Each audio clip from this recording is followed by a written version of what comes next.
Robii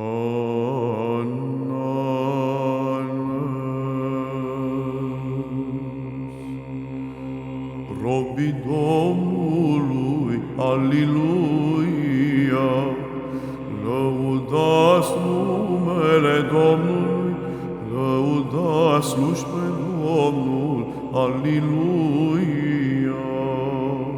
Cei ce stați în casa Domnului, în curțile casei Dumnezeului nostru, Aliluia. Lăudați spre Domnul că este bun Domnul, cântați numele Său că este bun, Aliluia.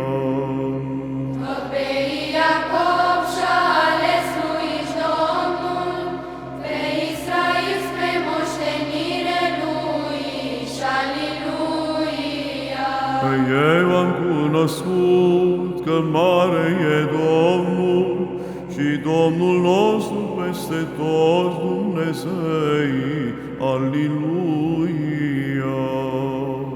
Toate câte a vrut, Domnul a făcut, în cer și pe pământ, în mări și întru toate adâncurile, Aliluia.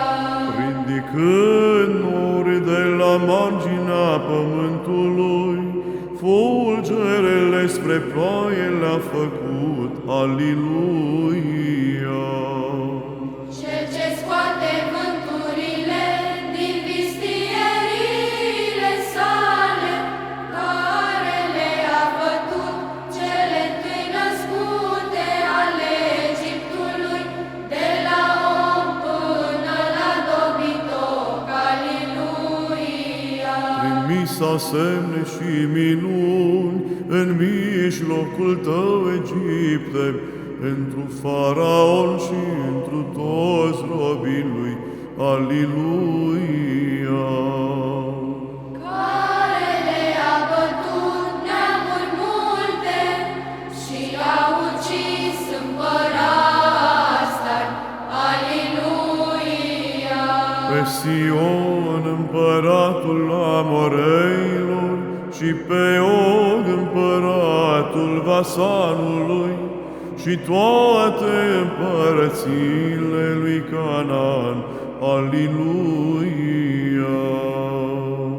Și a dat pământul lor moștenire, moștenire lui Israel, norodului său, Aliluia. Doamne, numele Tău este în veac și pomenirea Ta în neam și în neam, Aliluia. Că va judeca Domnul pe norodul său și întru robii săi se va mângâia, Aliluia. Idolii neamurilor, argint și aur, lucruri de mâini omenești, Aliluia. Ură au și nu vor grăi, ochi au și nu vor vedea, urechi au și nu vor auzi, că nu este Duh în gura lor, Aliluia. Asemenea lor să fie cei ce îi fac pe aceștia și toți cei ce se încred întrânsii, Aliluia.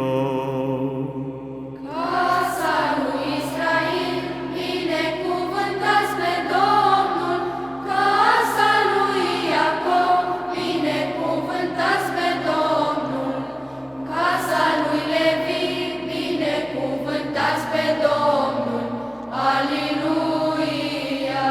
Cei ce vă temeți de Domnul, binecuvântați pe Domnul, Aliluia.